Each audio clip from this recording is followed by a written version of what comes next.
अस्सलामुअलैकुम, ये है introduction to psychology part 1 PSY 312 dear knowledge की तरफ से। लास्ट टाइम हमने डिस्क्रिप्टिव मेथड्स, जो कि मेथड्स ऑफ साइकोलॉजी हमारा सेकंड चैप्टर था, उसके अंदर हम डिस्क्रिप्टिव मेथड्स को पढ़े थे। डिस्क्रिप्टिव मेथड्स में हमने ऑब्जर्वेशन को पढ़ा, इसके दोनों टाइप्स पढ़ी, naturalistic observation, laboratory observation, case studies, surveys. इसके एडवांटेजेस भी हमने पढ़े, इसके डिसएडवांटेजेस भी पढ़े, यानी कि इसके नफ़ा और नुकसान हमने पढ़े। इस वीडियो में हम स्टडी करेंगे कोरिलेशनल स्टडीज़। तो स्टार्ट करते हैं कोरिलेशनल स्टडीज़ से। कोरिलेशनल स्टडीज़ में हम ये टर्म्स यूज़ करेंगे, तो इसलिए सबसे पहले मैंने इन टर्म्स को यहाँ पर मेंशन कर लिया है। इसकी डेफिनेशंस मैंने यहाँ पर लिख ली कि अगर आगे हम ये वर्ड्स यूज़ करेंगे तो आपको पता होगा या आपको समझ आएगी कि इसका क्या मतलब है। Correlational study, a research strategy that allows the precise calculation of how strongly related two factors are to one another। यानी कि कोरिलेशनल स्टडीज़ एक रिसर्च स्ट्रेटजी है जिसके अंदर आप प्रिसाइज कैलकुलेशन करते हो दो फैक्टर्स का आपस में रिलेशनशिप मालूम करने के लिए। यानी कि अगर मैं आसान अल्फाज में कहूँ तो दो फैक्टर्स का आपस में कितना स्ट्रॉन्ग रिलेशन है या दो वेरिएबल्स का आपस में कितना स्ट्रॉन्ग रिलेशन है, इसको कहते हैं कोरिलेशनल स्टडी। यानी कि आप ये मालूम करना चाहते हो कि दो फैक्टर्स या दो वेरिएबल्स के बीच में कितना स्ट्रॉन्ग रिलेशन है, कितना वो एसोसिएटेड है एक दूसरे के। यानी कि आगे मैं इससे रिलेटेड एग्जांपल्स देती जाऊँगी, फिर आपको ज़्यादा क्लियरली समझ आ जाएगा कि वो दो कोई से भी फैक्टर्स हम ले सकते हैं, कोई से भी वो दो वेरिएबल्स ले सकते हैं। उसके बाद है correlational coefficient. Correlational coefficient is a numerical indication of the magnitude and direction of the relationship between two variables. ये एक न्यूमेरिकल इंडिकेशन है, नाम से ज़ाहिर होता है कि नंबर्स इसके अंदर यूज़ होंगे। न्यूमेरिकल इंडिकेशन यानी कि नंबर्स यूज़ हो रहे हैं of the magnitude and direction of the relationship between two variables. अब कोरिलेशनल स्टडी में हम ये तो मालूम कर रहे हैं कि दो फैक्टर्स के आपस में कितना स्ट्रॉन्ग रिलेशनशिप है। कोरिलेशनल कोफिशिएंट एक ऐसा टर्म है जिसका मतलब ये है कि जो दो फैक्टर्स के बीच में हम, ये दो वेरिएबल्स के बीच में जो हम रिलेशनशिप मालूम कर रहे हैं वो किस मैग्नीट्यूड में है उसका, और उसका डायरेक्शन कौन से, किस डायरेक्शन में, और मैग्नीट्यूड मतलब डायरेक्शन और मैग्नीट्यूड जब उस दो फैक्टर्स के स्ट्रॉन्ग रिलेशन का हम बताएंगे तो इसको हम कहते हैं कोरिलेशनल कोफिशिएंट। यानी कि डायरेक्शन में ये होगा कि वो पॉजिटिव कोरिलेशन है या वो नेगेटिव कोरिलेशन है, और मैग्नीट्यूड जो है वो नंबर लाइन जो पूरा स्केल होगा उससे रिलेटेड हम उसको मैग्नीट्यूड कहेंगे। फिर आता है पॉजिटिव कोरिलेशन और negative correlation. Positive correlation is a finding that two factors very systematically in the same direction increasing और डिक्रीजिंग टुगेदर। यानी कि जब दो फैक्टर्स एक साथ इंक्रीज़ होते हैं और एक साथ डिक्रीज़ होते हैं, यानी कि अगर एक फैक्टर इंक्रीज़ हो रहा है तो उसका असर दूसरे फैक्टर पे भी पड़ता है और दूसरा भी वैसे ही इंक्रीज़ हो रहा है, तो इसको कहते हैं पॉजिटिव कोरिलेशन। या अगर एक फैक्टर जो है वो डिक्रीज़ हो रहा है और दूसरा फैक्टर भी साथ में ही डिक्रीज़ हो रहा है, दोनों एक साथ डिक्रीज़ हो रहे हैं, तो इसको हम कहेंगे पॉजिटिव कोरिलेशन। यानी कि एक साथ इंक्रीज़ भी हो रहा है और डिक्रीज़ भी हो रहे हैं। या सिंपल वर्ड्स में अगर मैं आपको कहूँगी पॉजिटिव कोरिलेशन जो है इसमें दो फैक्टर्स आपस में डायरेक्टली प्रोपोर्शनल होते हैं। डायरेक्टली प्रोपोर्शनल का मतलब ये है कि if one increases the other also increases, if one decreases the other also decreases. इसके बाद आता है नेगेटिव कोरिलेशन। जिस तरह हमने कहा कि पॉजिटिव कोरिलेशन जो है वो डायरेक्टली प्रोपोर्शनल होता है, इसी तरह जो नेगेटिव कोरिलेशन है वो इन्वर्सली प्रोपोर्शनल होता है। अब इसका मतलब ये नहीं है कि ये कोई नेगेटिव साइड पे जा रहा है तो मतलब डिक्रीज साइड में जा रहा है। नेगेटिव कोरिलेशन का मतलब है कि अगर एक फैक्टर इंक्रीज़ हो रहा है तो उसका दूसरे फैक्टर पे इस तरह असर पड़ रहा है कि दूसरा फैक्टर जो है वो डिक्रीज़ हो रहा है। अगर एक फैक्टर इंक्रीज़ हो रहा है तो दूसरा फैक्टर जो है वो डिक्रीज़ हो रहा है, और अगर एक फैक्टर जो है वो डिक्रीज़ हो रहा है तो जो दूसरा फैक्टर है वो इंक्रीज़ हो रहा है। यानी कि ये जो नेगेटिव कोरिलेशन है इसमें दो फैक्टर एक दूसरे के इन्वर्सली प्रोपोर्शनल होते हैं। स्टार्ट करते हैं कोरिलेशनल स्टडीज़ से। Correlational studies examines how strongly two variables are related to or associated with each other। Correlational studies में आप दो वेरिएबल्स के बीच में रिलेशनशिप मालूम करते हो, उस रिलेशनशिप को एग्जामिन करते हो कि कितना स्ट्रॉन्ग दो वेरिएबल्स जो हैं वो आपस में रिलेटेड हैं या एसोसिएटेड हैं। फॉर एग्ज़ाम्पल अब दो फैक्टर्स कौन से हो सकते हैं, मैं दो फैक्टर्स लेती हूँ, स्ट्रेस और कोल्ड। कि मतलब स्ट्रेस और कोल्ड के बीच में क्या रिलेशनशिप है, कि स्ट्रेस और कोल्ड ये दोनों मैंने आप कह सकते हैं इसको मैंने दो फैक्टर्स ले लिए या एज ए दो वेरिएबल्स ले लिए। अब इन दो फैक्टर्स के बीच में मैं रिलेशनशिप मालूम करना चाहती हूँ कि कितना स्ट्रॉन्ग रिलेशनशिप है इन दो फैक्टर्स के लिए। तो इसके लिए मैं ऐसा क्या करूँगी, क्या इन्वेस्टिगेशन करूँगी।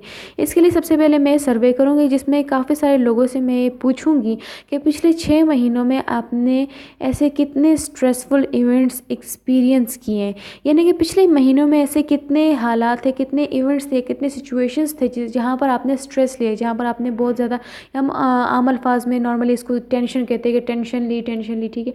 पिछले 6 महीने में आपने कितना स्ट्रेस लिया, आपने कितनी टेंशन ली, तो स्ट्रेसफुल इवेंट्स वो कितने थे जो आपने एक्सपीरियंस किए। फिर हम उनसे पूछेंगे कि स्ट्रेसफुल इवेंट्स कुछ भी हो सकते हैं, जॉब रिलेटेड बर्डन्स हो सकते हैं, पर्सनल रिलेशनशिप्स हो सकते हैं, फाइनेंशियल बर्डन्स हो सकते हैं, एक्सेट्रा। इसके बाद फिर हम उनसे पूछेंगे कि जब आपने पिछले 6 महीनों में स्ट्रेसफुल इवेंट्स एक्सपीरियंस किए, इस दौरान आपने कितनी बार रिस्पायरेटरी इन्फेक्शन एक्सपीरियंस किया, क्योंकि हमने स्ट्रेस और कोल्ड के बीच में रिलेशनशिप मालूम करना है। तो हम उनसे पूछेंगे कि रिस्पायरेटरी इन्फेक्शन पिछले 6 महीने में आपने कितना एक्सपीरियंस किया, या रिस्पायरेटरी इन्फेक्शन से रिलेटेड कोई डिजीज़ हो। इसके बाद हम क्या करेंगे कि इन सारे डेटा को इकट्ठा करेंगे और इसका एक स्टैटिस्टिकल प्रोसीजर इसके ऊपर अप्लाई करेंगे, जिसको हम कहते हैं कोरिलेशनल कोएफिशिएंट। कोरिलेशनल कोएफिशिएंट जिस तरह ऑलरेडी हम डेफिनेशन में पढ़ चुके थे, numerical indication of the magnitude and direction of the relationship between two variables, यानी कि दो वेरिएबल्स के बीच में हम उनका रिलेशनशिप इस तरह मालूम करते हैं कि हमें मैग्नीट्यूड और डायरेक्शन दोनों का पता चल जाए। अब कोरिलेशनल कोएफिशिएंट जो है वो दो फैक्टर्स के बीच में हमें बताता है कि कितना स्ट्रॉन्ग रिलेशन है, लेकिन एज अ न्यूमेरिकल इंडिकेटर, यानी कि जिस तरह मैंने कहा कि न्यूमेरिकल तो मतलब नंबर्स ही इसके अंदर यूज़ हो रहे हैं, तो बतौर एज नंबर्स के ज़रिए हमें ये बताएगा कि इसका डायरेक्शन क्या है, उसका मैग्नीट्यूड क्या है। अब कोरिलेशनल कोएफिशिएंट जो है इसके दो पार्ट्स होते हैं। इसका जो रेंज है वो -1.00 से +1.00 है। तो कोरिलेशन कोएफिशिएंट जो है इसके दो पार्ट्स हैं। एक है नंबर आपको बताता है कि जो दो वेरिएबल्स हैं उनके आपस के रिलेशन का स्ट्रेंथ क्या है, और दूसरा है साइन, यानी कि माइनस या प्लस। तो ये साइन आपको बताता है कि जो दो वेरिएबल्स हैं उनके आपस का जो रिलेशन है वो किस डायरेक्शन में जा रहा है। तो नंबर आपको स्ट्रेंथ बताता है और साइन आपको डायरेक्शन बताता है, या आप कह सकते हैं कि नंबर जो है वो मैग्नीट्यूड शो करता है और साइन जो है वो आपको डायरेक्शन शो करता है। कोरिलेशन कोएफिशिएंट जो है वो किसी अलजेब्रिक नंबर लाइन की तरफ फंक्शन नहीं करता। इसका कोई इस तरह अलजेब्रिक प्रोसीजर नहीं है कि आप कहें कि माइनस माइनस प्लस हो गए, या माइनस की तरफ जा रहा है तो मतलब वीकर रिलेशनशिप है, या अगर प्लस की तरफ जा रहा है तो स्ट्रॉन्गर रिलेशनशिप है। ऐसा कुछ नहीं है। माइनस और प्लस जो है वो सिर्फ आपको डायरेक्शन बताते हैं, यानी कि अगर माइनस में जा रहा है तो हम कहेंगे ये नेगेटिव कोरिलेशन है, और अगर प्लस में जा रहा है तो हम कहेंगे ये पॉजिटिव कोरिलेशन है। फॉर एग्ज़ाम्पल कोरिलेशन है आपके पास -0.80 या -0.80, और एक दूसरा आपके पास कोरिलेशन है +0.10। तो अब इसमें हम ये नहीं देखेंगे कि -0.80 है तो ये स्मॉलर होता होगा और ये +0.10 है तो ये ग्रेटर होगा। ये वो इंटीजर की तरह नहीं है जो हम उस नॉर्मली प्लस और माइनस का कॉन्सेप्ट हमने रखा होता है, ये वो टाइप का नहीं है। इसमें हम नंबर को देखते हैं। अब 80 जो है वो 10 से बड़ा है, 0.80 से बड़ा है यहाँ पर कोरिलेशन कोएफिशिएंट के सेंस में अगर बात करें। अब -0.80 है तो इसका मतलब ये है कि 80 बड़ा है एज़ कम्पेयर टू 10, लेकिन ये 0.80 जो है ये माइनस की तरफ जा रहा है, तो मतलब ये नेगेटिव कोरिलेशन है। और जो +0.10 है ये मतलब पॉजिटिव साइड में जा रहा है तो ये पॉजिटिव कोरिलेशन है। लेकिन 0.80 जो है यहाँ पर ग्रेटर नंबर कंसिडर किया जा रहा है, तो मतलब ग्रेटर नंबर है तो स्ट्रॉन्ग रिलेशनशिप शो कर रहा है एज़ कम्पेयर टू 0.10। जो प्लस और माइनस साइन है वो सिर्फ आपको बताता है डायरेक्शन, जो दो वेरिएबल्स के बीच में जो रिलेशनशिप है उसका डायरेक्शन आपको बताता है। अब डायरेक्शन क्या होता है, इसमें एक पॉजिटिव कोरिलेशन होती है, नेगेटिव कोरिलेशंस होती हैं। पॉजिटिव कोरिलेशन है finding that two factors very systematically in the same direction increasing और decreasing together. According to positive correlation जो +0.80 होगा तो वो ऐसा फैक्टर, वो ये हमें बताया कि जो दो फैक्टर्स हैं वो सेम डायरेक्शन में जा रहे हैं, प्लस साइन की अगर हम बात करें। पॉजिटिव कोरिलेशन में अगर एक फैक्टर इंक्रीज़ होता है तो दूसरा भी साथ में इंक्रीज़ होता है, और अगर एक फैक्टर डिक्रीज़ हो रहा है तो दूसरा भी साथ में डिक्रीज़ होता है। फॉर एग्ज़ाम्पल इससे रिलेटेड अगर मैं आपको एक मिसाल दूँ, एक एग्ज़ाम्पल दूँ, तो मैंने दो फैक्टर्स लिए। एक मैंने लिए एजुकेशनल ईयर्स, यानी कि एजुकेशनल ईयर्स ये हो सकते हैं कि पहले आप 1 में थे, फिर 2 में थे, फिर 3 इस तरह। और मैंने लिया एनुअल एक्सपेंस, यानी कि साथ साथ जो है हमारे जो फाइनेंशियल बर्डन्स या एजुकेशन एक्सपेंस जो है हमारे साथ में बढ़ रहे हैं। तो जिस तरह एजुकेशनल ईयर्स बढ़ते जाते हैं वैसे ही साथ में एक्सपेंस भी बढ़ता जाता है। फॉर एग्ज़ाम्पल आप पहले 1 में थे, फिर 2 में हुए, फिर 3 में, फिर मैट्रिक, फिर उसके बाद कॉलेज ईयर्स, देन यूनिवर्सिटी, फिर एमफिल, पीएचडी। ये आगे जिस तरह एजुकेशनल ईयर्स बढ़ रहे हैं उसी तरह उसके साथ साथ ख़र्चे भी बढ़ रहे हैं। यानी कि जब 1 में पढ़ रहे थे तो उसका ख़र्चा अलग था एज़ कम्पेयर टू जब आप यूनिवर्सिटी में पढ़ रहे हैं। तो अब ये क्या है, पॉजिटिव कोरिलेशन है कि एक फैक्टर मेरे पास एजुकेशनल ईयर्स हैं और दूसरा फैक्टर जो है वो मेरे पास एक्सपेंस है, कि जिस तरह एजुकेशनल ईयर्स बढ़ रहे हैं वैसे ही एजुकेशनल एक्सपेंस भी बढ़ रहे हैं। तो दोनों फैक्टर्स एक साथ इंक्रीज़ हो रहे हैं और दोनों फैक्टर्स एक साथ डिक्रीज़ भी हो सकते हैं। तो ये हमारे पास पॉजिटिव कोरिलेशन की एग्जांपल आ गई। उसके बाद आते हैं नेगेटिव कोरिलेशन पे। नेगेटिव कोरिलेशन होती क्या, finding that two factors very systematically in opposite direction, one increasing as other decreases. जिस तरह मैंने पॉजिटिव कोरिलेशन के बारे में स्टार्टिंग में कहा था कि पॉजिटिव कोरिलेशन जो है वो डायरेक्टली प्रोपोर्शनल होते हैं, यानी कि अगर एक फैक्टर इंक्रीज़ हो रहा है तो दूसरा इंक्रीज़ हो रहा है, अगर एक फैक्टर डिक्रीज़ हो रहा है तो दूसरा डिक्रीज़ हो रहा है, ये डायरेक्टली प्रोपोर्शनल है। लेकिन नेगेटिव कोरिलेशन जो है यहाँ पर दो फैक्टर्स आपस में इन्वर्सली प्रोपोर्शनल होते हैं, यानी कि अगर एक फैक्टर इंक्रीज़ हो रहा है तो दूसरा फैक्टर जो है वो डिक्रीज़ होता है। इसमें दो वेरिएबल्स बिल्कुल ऑपोजिट डायरेक्शन में मूव करते हैं, यानी कि अगर एक फैक्टर इंक्रीज़ हो रहा है तो दूसरा फैक्टर डिक्रीज़ हो रहा है, ये हमारे पास नेगेटिव कोरिलेशन में आता है। फॉर एग्जांपल अगर इससे रिलेटेड मैं आपको एग्जांपल दूं, जिस तरह मैरिटल सेटिस्फेक्शन डिक्रीज़ होगा तो रेट ऑफ डिवोर्स इंक्रीज़ होगा। अगर इसको मैं उल्ट करूं कि जितना मैरिटल सेटिस्फेक्शन इंक्रीज़ होगा उतना ही रेट ऑफ डिवोर्स डिक्रीज़ होगा। तो अब ये क्या है, ये इन्वर्सली प्रोपोर्शनल है एक दूसरे के, कि एक इंक्रीज़ होता है तो दूसरा डिक्रीज़ होता है। ये हमारे पास आता है नेगेटिव कोरिलेशन में।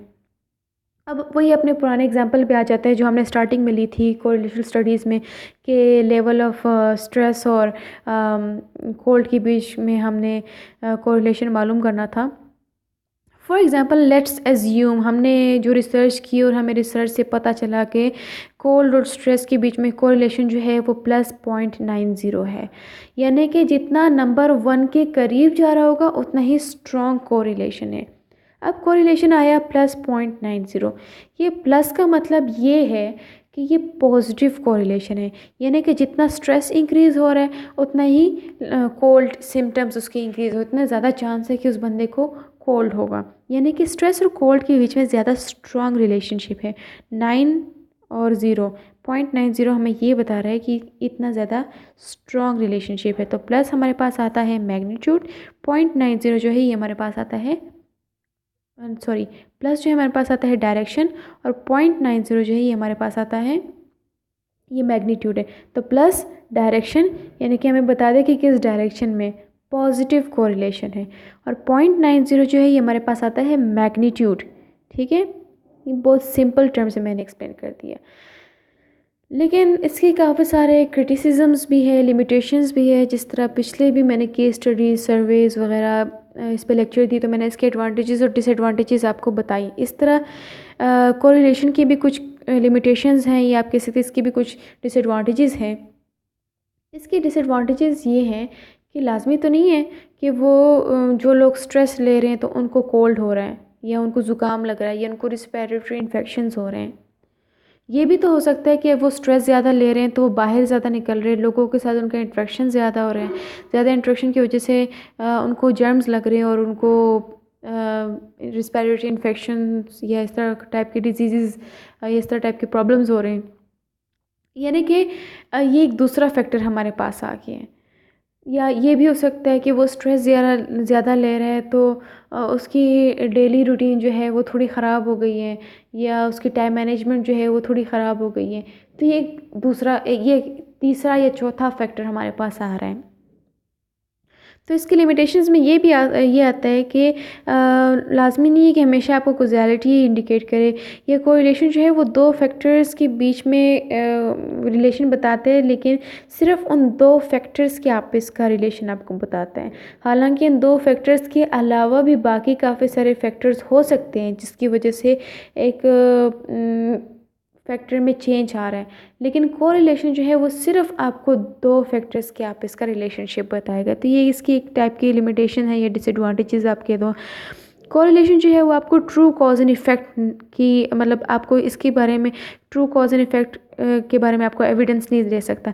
यानी कि अगर एक फैक्टर के ऊपर कोई चेंज पड़ रहा है तो लाजमी नहीं है कि उस पहले फैक्टर की वजह से ही दूसरे फैक्टर पे चेंज पड़ रहा है। और फैक्टर्स भी बीच में इन्वॉल्व हो सकते हैं और वेरिएबल्स भी बीच में हो सकते हैं। तो यानी कि ट्रू कॉज एंड इफ़ेक्ट यहाँ पर ये सही तरीके से डिमॉन्स्ट्रेट नहीं कर रहा, सही एविडेंस नहीं प्रोवाइड कर रहा। बहरहाल इसके कुछ फ़ायदे भी हैं। फ़ायदे ये हैं कि आप दो फैक्टर्स के बीच में अगर आप क्या कहते हैं रिज़ल्ट उसके ज़रिए निकाल भी रहे हो, लेकिन कोरिलेशनल रिसर्च के ज़रिए या कोरिलेशनल रिसर्च के रिज़ल्ट के ज़रिए आप मीनिंगफुल प्रेडिक्शंस बना सकते हैं। ये इसके एडवांटेजेस में आ सकते हैं। आप कोरिलेशनल रिसर्च को यूज़ कर सकते हैं, आप दो फैक्टर्स के आपस में रिलेशन को आइडेंटिफाई कर सकते हैं और उसके ऊपर ज़्यादा इंटेंसिव स्टडी कर सकते हैं। तो ये थी आज की वीडियो। अगर आपको ये वीडियो समझ आई है, आपको कॉन्सेप्ट क्लियर हुआ है, तो आप वीडियो लाइक कर सकते हैं। मज़ीद वीडियो की नोटिफिकेशंस हासिल करने के लिए आप सब्सक्राइब कर सकते हैं और अपने फ्रेंड्स के साथ शेयर करें, बिकॉज शेयरिंग इज़ केयरिंग। इसके अलावा अगर आपको कोई चीज़ समझ नहीं आई, इस वीडियो में कोई ऐसा पार्ट था जो आपको समझ नहीं आया, आप कमेंट में पूछ सकते हैं और वी विल ट्राई और लेवल बेस्ट कि हम वहाँ पर आपको कॉन्सेप्ट क्लियर कराए, आपको समझाए। इसके अलावा अगर आपको कोई रिक्वेस्ट बेस्ड वीडियो बनवानी हो तो आप कमेंट में कह सकते हैं। कोई भी ऐसा टॉपिक हो जो आपको समझ में नहीं आ रहा, आप कमेंट में कह सकते हैं एंड वी विल ट्राई और बेस्ट कि हम ईज़ी से ईज़ी और इंटरेस्टिंग मटेरियल्स के लिए इकट्ठा करें और आपके लिए एक ईज़ी वीडियो बनाएं। लेकिन रिक्वेस्ट टाइप करने से पहले आपने जिस स्पेसिफिक टॉपिक पे वीडियो बनवानी है उस टॉपिक का नाम बताना है और किस सब्जेक्ट से रिलेटेड है उस सब्जेक्ट का नाम आपने मेंशन करना है, ताकि उससे रिलेटेड आपको स्पेसिफिक वीडियो मिल सके। क्योंकि हर एक टॉपिक का सब्जेक्ट टू सब्जेक्ट उसकी मीनिंग डिफ़र करते हैं। जिस तरह एक वर्ड ले लो सेल, तो बायोलॉजी में उसके अलग मीनिंग्स बनेंगे, फ़िज़िक्स में अलग मीनिंग्स बनेंगे, केमिस्ट्री में अलग मीनिंग्स बनेंगे। इसके अलावा यानी कि सब्जेक्ट टू सब्जेक्ट जो है एक टॉपिक जो है उसकी मीनिंग्स वेरी करते हैं। तो आप टॉपिक का नाम बताएं और साथ में सब्जेक्ट का नाम बताएं। फॉर एग्ज़ाम्पल अगर मैं कहूँ कि perception in introduction to psychology, तो ये कंप्लीट स्टेटमेंट बन गई है। इस तरह हमारे लिए भी इजी होगा कि बिल्कुल एग्जैक्ट वही लेक्चर आप तक पहुँचे। Thank you. अंटिल देन अल्लाह हाफिज़।